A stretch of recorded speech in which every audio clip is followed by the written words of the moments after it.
On this week's episode, we have Frank Knoll and Gil Major, who are the founders and event managers of the Invitational, or TOC-2.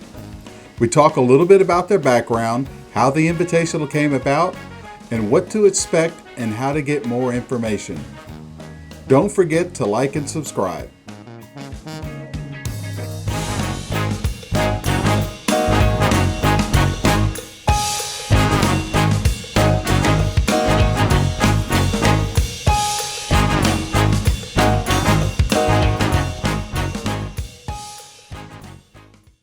Hey guys, welcome to the show. Thanks for coming in. Hey, good to see you, Rich. Well, terrific. So you guys are coming all the way in from Knoll, huh? Well, we went all the way to Knoll. You just happen to not be here. Yeah, you made me quite jealous. There's no doubt about that. Yeah. I wish we could do this in person, but I guess this is the next best thing. If technology will keep working for us, we'll keep doing it. Sure. You know? Yeah, it's supposed to make lives easier, but sometimes I wonder. Yeah, no doubt. No doubt. Well, we're here to talk a little bit about the TOC-2, but before we do that, why don't you guys give me a little bit of background about yourselves, if you don't mind? Go ahead, Gil. Well, mine is not as colorful as Frank's, but been flying IMAC. I've been flying for over 30 years. Been a big part of all the events that happened at Clover Creek. Which a lot of people don't know. Frank was also a big part of events there at Clover Creek, along with David Moser. But that's where my primary fame lies, is, everything we did at Clover Creek for the past about 15 years. Good. I was pretty sure all Frank did was have fireworks on his airplane at Clover Creek. Is that? Yeah. I didn't even do that right. Oh, so Frank, what's your background? Well, as a lot of people may know, I used to work for Hobbyco for about almost 18 years before they screwed up and went out of business. Yeah. So, in the meantime, I've been competing in IMAC and pattern pretty much most of my life. Got involved with doing major events way back before I went to work for Hobbyco. We started the Dogs Air Show at the Air Force Museum in Dayton, and then competing at the tournament, and came out with the idea after the tournament to come up with the thing that everybody went to the tournament for was to watch the freestyle. And that was everybody did that. So we decided to just do a freestyle only contest, which gave birth to the XFC, and we did that for 15 years. There you go. Gil supporting the coach. And that went on for 15 years. And then, as most things do, things they go on a decline and interest lacks. And I pulled the plug on that before it got to the point where nobody cared anymore. So we took a break for a little while, and Clover Creek came along, and we got involved with Clover Creek and competing. And then, we just did the 20th anniversary of the TOC this year. We decided, hey, everybody's attempted at some point at trying a TOC event. And Gil and I got together. He's the only guy I'd really trust to be able to work with us on this. Number one, I got somebody to blame if something happens. He's scraping the bottom of the barrel. Yeah. Oh my goodness! Everybody else said no. So. As long as you got cranberry and crown apple, right? You'll be all right. Yeah, exactly. There you go. Exactly. Exactly. So we had the idea. Yeah, my choice is. It is the Knoll. As it goes along, if our voice will start getting slurred, you'll understand why. So we decided to, let's try the TOC again one more time. Let's do it the way it was originally done. Being the 20th anniversary, we're trying to recreate it so that the youth and people that weren't able to get there originally 20 years ago would experience the same stuff that we as competitors did back then. So that kind of came up with the idea, and off we went. Yeah. What the competitors experienced were 2 aircraft to fly everything. Once you went to your backup, that's it. You can never go back to the primary. And at the tournament, and at the original tournament, if you flew your primary airplane in sequence work, you had to use the same airplane in freestyle. Right. So that changed a lot of perspective on technology. Technology wasn't like it was today. So things were being done to aircraft to make them do if somebody did a torque roll, it's like, oh my God, Oh yeah, that was brand new. So now, some people say, hey, I can do a torque roll. It's like, no doubt. do a torque roll and she's dead. Goodness. So we decided to let's try to launch this thing again and recreate the TOC as it was. So we kind of have come along to the point where we're recreating the TOC, but we didn't want to call it the TOC again.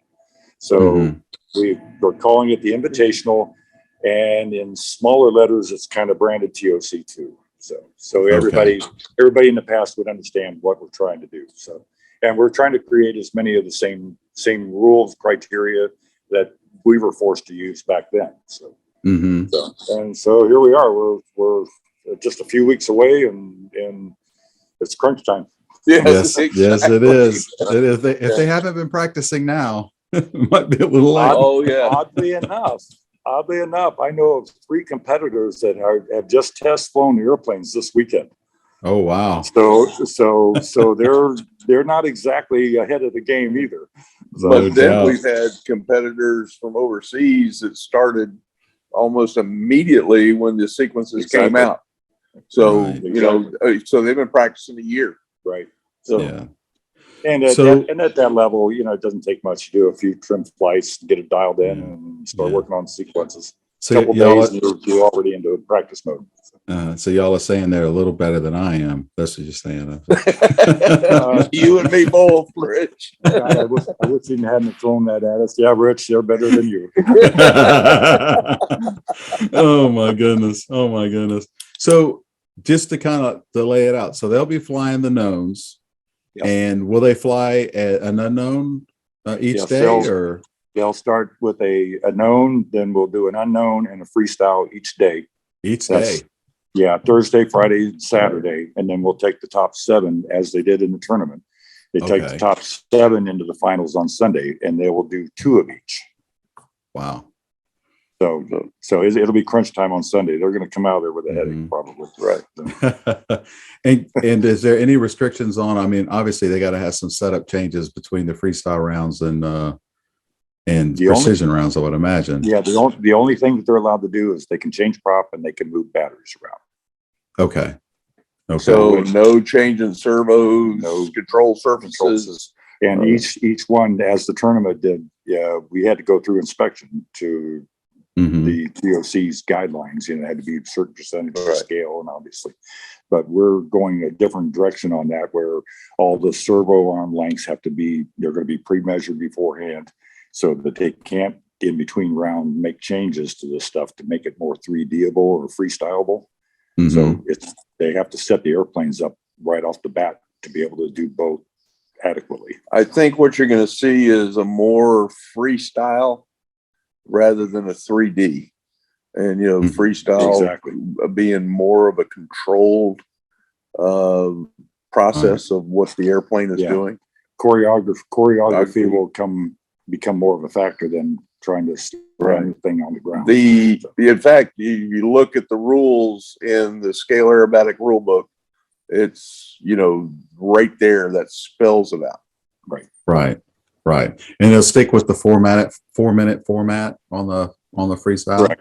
Correct. Right. The unknowns have been written. Yes. And we're waiting to see the response from the competitors. They will be challenging. This is going to be. It's not going to be it won't be a who flies them the best. It's who has the less zeros. It's not quite that bad, but there's some challenging. They're tough, but then there's some easy stuff in them too. So that Yeah. will be equally as challenging because it'll almost be boring. Right. So for some of the things we've done, and the fact that there's maneuvers that aren't in the current IMAC or IAC, either one, arrested catalogs. We work with the IMAC sequence committee, and they helped us out. Alex Drilling worked tirelessly on helping us get the. He did a great job with because 30% of the maneuvers aren't in the IAC catalog. Knife edge square loops. Nice. Don't give them away. Don't give them away. Well, that was in the notes. Yeah, that's right. Gil, just go ahead and tell them the unknowns now. There you go. So what are we going to fly Monday? Go ahead and I'm gonna write them down. Exactly. Oh my goodness. There's some challenges, and plus also in a lot of the unknowns, there's 12 maneuvers. Right. Oh wow. Okay. Yes. You going to judge landing? No. Well, they might get some heckling if it's really bad, but nothing scoreable. No. Oh goodness. So I imagine this takes. Go ahead. Imagine this takes kind of a special field. Where are you guys holding this? When I moved to Virginia 5 years ago, I joined a club. It's the Fredericksburg Area Radio Control Club, but it's actually in Thornburg, which is about 10 miles south of town. Mm-hmm. And it's a fantastic flying site. There's two runways opposed to each other, and powered RV sites. There's shelters with power, air conditioned restrooms and showers, heated air conditioned showers. It's like a little country club. Manicured runways, rolled and swept after every mowing. It's a beautiful site. Wow. It's really, really, really good. The downside of it is because it's so close to Interstate 95 and Route 1, which parallel runs alongside of it, we can't do rollers for fear of creating problems for the local club. We don't want to get them in trouble. So, gotcha. So most of the maneuvers are vertical and horizontal. Right. And we're taking all those things into account to protect the club, to protect the hobby in itself, and all of that. But it's a great host club. We do things that you never see at another club. We shoot bowling balls to 3,000 feet in the air out of a cannon. We've got a inflatable big movie screen, and in the evenings we'll sit around a fire and watch pay-per-view boxing fights, stuff like that. It's a really fun club to belong to. So. Yeah.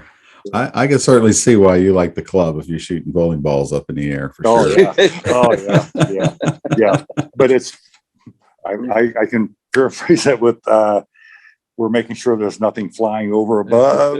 Yeah, that's right. 399.5 feet, right? Yeah, right. They're shot above and away from everybody into the woods that's on the property. So it's very safe. Which brings up a point also for the event. The AMA is on board. It's a completely sanctioned event. Right. Awesome. Restricted, of course, to the Invitational only. Yeah, and for any spectators that might come along, don't feel like you've got to stop and get breakfast or something in the morning. If you're staying, even if you're a competitor, you can come in the morning. We have a full kitchen. They serve a fantastic breakfast. And lunch. We got a French fry deep fryer and grills and everything. They cook stuff that's over and above what you get at a hot dog. At a very reasonable price. Yes. Oh, very good. The club isn't about making money. It's more of a hospitality thing. They just want everybody to come and have fun. They've been supportive beyond our wildest dreams. Right. Oh, that's terrific. Yeah. It's fun to hear that there's sites out there like that. It'll be exciting to see for sure. I imagine you two guys aren't doing everything yourself. You have a team set up doing all the work. No, well, it's probably 80% of us. 80% of us. The club president is handling a lot of logistics internally within the club. We'll have to go in, a week before and start laying the site out and everything. For example, if anybody was at the tournament, they had allotted pit areas for all the pilots down the flight line that were all portioned off with chain link fences. Well, we're going to do the same thing with each pilot's name assigned to it. So it goes back to us trying to recreate the TOC as it was. Yeah. I'm curious, do you guys have any idea the size planes that people are planning on flying? Is the 100cc freestyle plane kind of where they're going, or are they going to go 40% or I would a say mix? 90% of them are 125-inch or above. Right. Wow. Yeah. There is the 120 we know about. Right. One of our foreign competitors is borrowing a plane, and he opted for a 120 size. So most of them are running, 200s, 170s on headers and pipes, that type of thing. So wow. So it'll be quite interesting on, not only the sequence portion, but when we get to the freestyle and what we see and everything. Yeah. And we have a 120 to a 215 displacement size limit on the motors. So it gives them a little bit of flexibility. So it'll be interesting to see if any of the new big DA engines show up. So I know one 215 that'll be there. Wow. So, very cool. Yeah. Very cool. We're excited about it, and I hope everybody comes. We've got a lot of major sponsors, manufacturer sponsors that have come on board to help support it. Plus, we got a lot of generous donors that say, "Hey, God, we're so happy to see it come back. Here's $500, here's $1,000, here's that." And wow. All that goes into the prize pool, the prize money. So our target is to get in that $20,000 to $25,000 range. So if the competitor makes the finals, we hope, we want to spread that out so that everybody that makes the finals will get money. So all money garnered from the raffles and everything that you see online is all going into the pot. Yes. To the competitor. Yes. The club they have let it all go. They're making their money on the concessions, and the rest is going to the contest and going to the competitor. Right. And the admission is free to get in. There's no charge for that. If somebody wants to bring a camper, we've already allotted areas for camping. We have some powered sites, but they're already spoken for. I think the club is charging like $10 a night to camp. Yeah. And so it's really, they're all about just hospitality. So. Do you want to list some of the sponsors you guys got on board? Absolutely. Everybody knows Dave Johnson at DA. Yeah, he was generous. He's donating 6 DA engines for us, T120s, T50s, and T170s. He has been such a supporter for IMAC and flying in general. It's really amazing. He's at every contest, it seems like. Yes, that's terrific. Exactly. Futaba has come on board. They nice. contacted us, and they're donating some radios and servos and equipment. JR Propo. JR, nice. One of the new elites, the brand new radios. You'll be able to win. So, and they're not readily available yet. So production's still on the way. So whoever gets that one will have a little jewel for a while. So. And then we have our signed sponsors and all the marketing stuff. People that come on board that have been with us forever. So it's going to be good. Well, terrific. Well, if somebody wants to know a little bit about it, is there anything else that they need to know about this contest or details or anything like that? Bring lawn chairs and like I said, the concession will have really reasonably priced sodas and drinks and stuff on site. So if you'd opt not to bring a cooler, that's fine. If you want to bring a cooler, that's fine too. But bring lawn chairs and come in and enjoy it. Terrific. What their role is, whether it be a spectator, whether it be a competitor, or whether it be a sponsor. Right. Okay, terrific. There's to go a little further on answering your question, there is a Facebook page, Yes. which Okay. will also lead you to the internet site. Yes. Uh-huh. The website is really easy for anybody. It's just invitational-rc.com. It's, I mean, Oh, excellent. yeah. Excellent. Yeah, you don't And I'll have put to all have- that in the wait a minute, show wait a minute. notes. Let me get a pen and pencil here. Yeah. Yeah, I'll put it in the show notes and the Facebook and the website. Exactly. And if anybody wants to contact you guys, can they do it through the Facebook or website, or do they need to send an email, or what's the best way? Just have them contact you. We're taking messages and stuff on Facebook. Right. That's our primary conversations. Right. Perfect. And if we don't understand it, we'll get back to you. Yeah. I may ask for a phone number so I can call you. So sometimes I'm dense and I need a little work to understand the question. Or maybe you got too deep in that cup. There you go. Hey, it is after 5 o'clock. It is after 5 o'clock. No Yeah. doubt about it. No Exactly. doubt about it. Yeah. Well, look, guys, I really appreciate you taking your time from your Joe Knoll time. I know it's wonderful out there and precious, and hopefully one year I'll get out there and we'll enjoy it together. But I really appreciate you guys coming on board and talking to us a little bit about this. Yeah. No. Oh, yeah. Not a problem. We're both big supporters of IMAC and everything that's going on. And we hope IMAC takes something from this and maybe improve their foxhole. Yeah. So, Absolutely. And just a little side note, if there's any of the competitors that will be watching this podcast, we have a couple slots. Rich does take monetary donations, doesn't he? Yeah. Being a judge. That's right. Rich is one of, people talk about the unsung heroes, Jenna, Garland, our scorekeeper, our judges, which Rich is one of. Exactly. It's a thankless job, but they've stepped up and, And to add to that, we weren't just looking for anybody that can recognize what a Luke is. These are all all prestigious, judges that have experience over, and many of them have taught judging schools, instructors like Rich. Exactly. So we're trying to keep it as fair and above board as we can, so that it can continue in 2 years. So. Right. Make it fun and fair, and it'll last. That's right. Yes, sir. Absolutely. Well, good deal. Well, I'm looking forward to seeing everything go on up there. I might even bring my camera, so we might take a few pictures.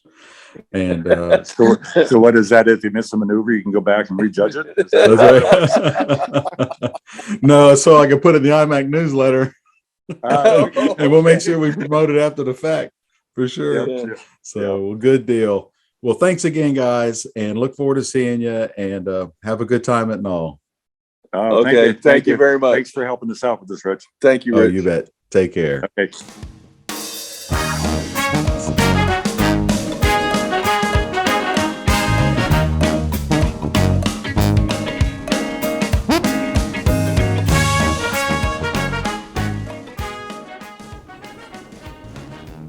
Thanks for listening to the episode. Don't forget to like and subscribe.